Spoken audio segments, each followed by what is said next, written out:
Welcome to Kenton's videos. Enjoy the video. You start by preparing the clip and capturing a noise sample.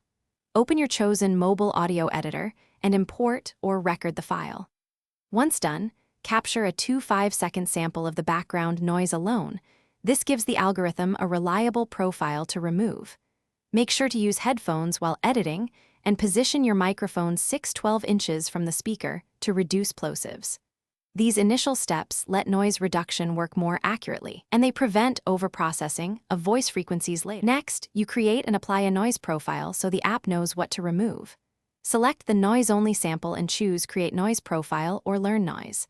Then apply noise reduction to the full clip using a moderate reduction, around 20–40%, to avoid artifacts. Make sure to preview repeatedly.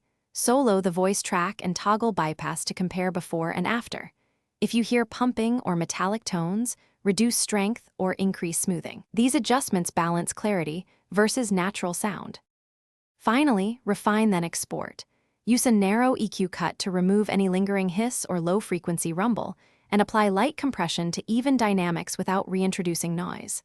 Once satisfied, normalize or set your target LUFS so levels are consistent across platforms, then export as WAV or high bitrate AAC for best quality. Make sure to save the project. Troubleshooting tip: if reduction creates artifacts, lower noise reduction amount, increase smoothing, or re-record a longer noise sample for a cleaner profile. Thanks for watching. Consider subscribing if we helped you.